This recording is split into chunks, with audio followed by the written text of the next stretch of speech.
events left: Bassmaster Elite Series, Lake Champlain, and then the St. Lawrence River. We got 2 fantasy events to make things happen, to win some prizes, bring the season together, as well as the anglers on the Bassmaster Elite Series need for Rookie of the Year, Angler of the Year, Classic qualifications. All that stuff comes down to, and this week, Lake Champlain, which is a great, exciting event. And it's always like, is it brownfish? Is it greenfish? Smallmouth? Largemouth?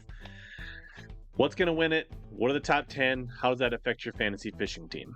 Personally, I like guys to have a blended approach. Have some guys that are strong smallmouth anglers, some guys that are strong largemouth anglers, some guys that don't mind mixing it up, like a fighter or a Schmidt. Weather-wise, it looks pretty good. Like, they're going to have some wind, but I think it's going to keep most of the lake in play. Before we get into Champlain picks, let's touch on St. Clair. I had a really awesome event at St. Clair. It has shot me way up the leaderboard. We are now at the 98th percentile, finally living up to the pundit status. Those that are waiting on their information for the Beat HellaBass group, which you can still join, but you don't have much time with only 2 events left, but you can join the group. Link down in the description or search Beat HellaBass in the private groups. Password VISOR. I moved up to 63, making some room in my own league here. Really, Buck, you should have a note from me about claiming your prize, but I was right on your tail. So I almost won my own prize this week. And in Drain the Lake, C. McCabe, you should also have an email from me. So reply to those emails. We'll get your Chatty Boys gift card, and you can get some great free stuff. Speaking of chattyboys.com, thanks for supporting this segment, the Fantasy Fishing Group. And think about checking out their end of the year Garmin sale. They got some pretty good deals on Garmin units. If you've been thinking about pulling the trigger on a Garmin, a live scope, or something like that, definitely worth checking out. I will have links down in the description below, and there is a code HBFREE will get you free shipping. A little bit more on Champlain. 2 years ago, it took right around high 70s, low 80 pounds last couple times they've been here. It usually takes about a 20 pound a day average, give or take.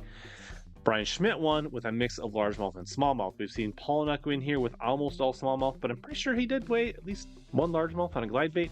So smallmouth seem to be more and more of a player, and now that we're in August, those smallmouth are probably going to be a touch heavier. So if I had to lean one way for like my fantasy team, it might be with smallmouth anglers, but I wouldn't rule out largemouth winning. I've heard the water's up a little bit. I've heard Ticonderoga way down south is starting to kick out some good bags again, so you could look at guys that are willing to take that risk. So there's a lot of things in play this week, and it should be one of the more exciting events to watch. A, they're going to catch a ton of fish. B, there's going to be brownfish. There's going to be greenfish. They're going to catch them deep. They're going to catch them shallow. They're going to catch them on live front-facing sonar. They're going to catch them flipping. Lots of different things are going to be happening. Top water. Should be a fun event to watch on Bassmaster Live for sure. My strategy, being way up 98th percentile, is going to be fairly conservative, where I'm really trying to pick the right anglers, but I don't want to go total chalk, and I'm going to just look for a couple key guys that are just a little bit lower percentage where I can make up some small gains and hopefully get the winners. One PSA, in case you were like me, holding on to Bernie Schultz for the Northern Swing, you're going to put him on your Drain the Lake team for the St. Lawrence River.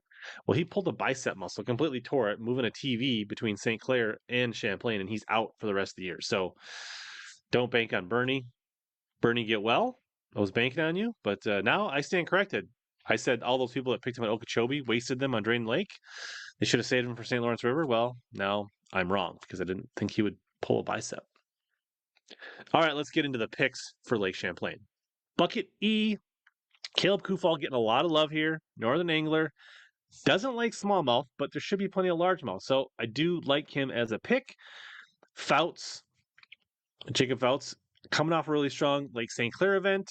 Front facing, should do well in the smallies here. Josh Douglas, plenty of northern experience. Champlain does fish like Minnesota in a lot of ways.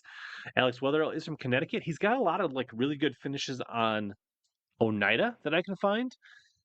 Where he's got a really good track record, but I don't see a lot of success on Champlain. Doesn't mean he can't catch him there. He should catch him there, but there's not a really good track record there. I don't trust Poche, just like the whole back and forth and small boat. He doesn't really, he seems to show up when you don't expect it, and vice versa.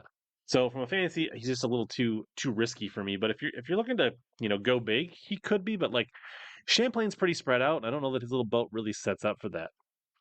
I'm looking for Hallman to have a bounce back event one of these days, but I'm going with the barrister, Ed Loughran III.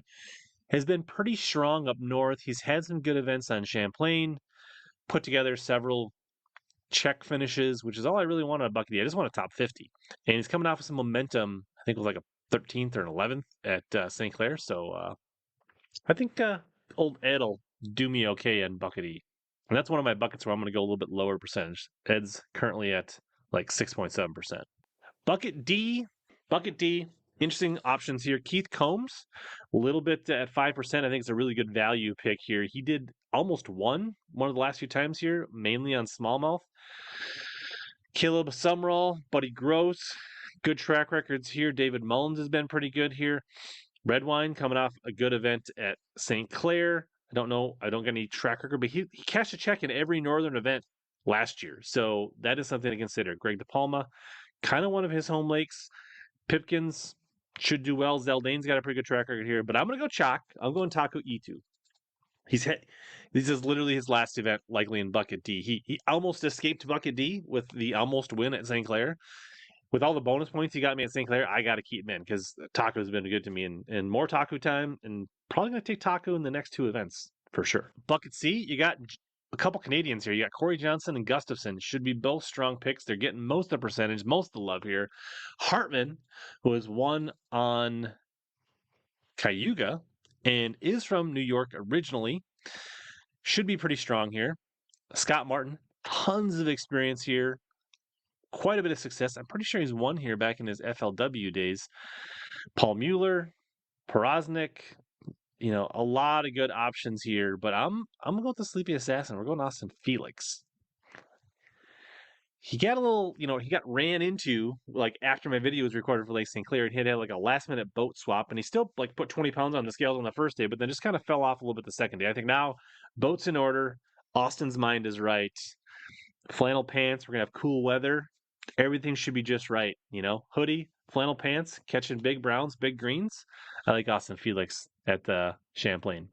Bucket B, we got the other Johnston, who are both trying to make a push. You got Christie, who's now after St. Clair pushed himself into contention for Grand Lake Classic qualifications. Cooper Gallant, who showed up pretty big as I predicted on smallmouth, so look for him to be strong again. Ike and Ellie, I think he won an event here like 30 years ago. He's got a ton of experience on Champlain. Lester, Palmer, lots of good options here. A lot of talent, but I've always said that I feel like Seth Feider is going to win and hoist his first Elite Series trophy over the mullet on Champlain. And I hope I'm banking on it at 31.8% that this is the year that Feider gets the win on Champlain. His approach of shallow flipping smallmouth, foil, docks, and mixing in smallmouth one of these years will pay off with the dub for Feider. All right, rounding things out, Bucket A. Obviously, everybody here in Bucket A is catching him this year. Shakurit making a little bit of a push, cutting into that lead for AOY. Fuentes coming off the win. Walters, Hackney, Cox, so many good options here.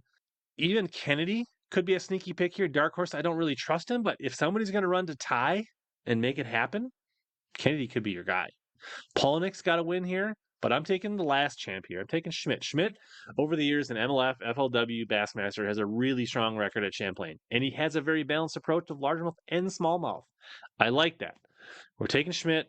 He's my pick, slightly less than DP.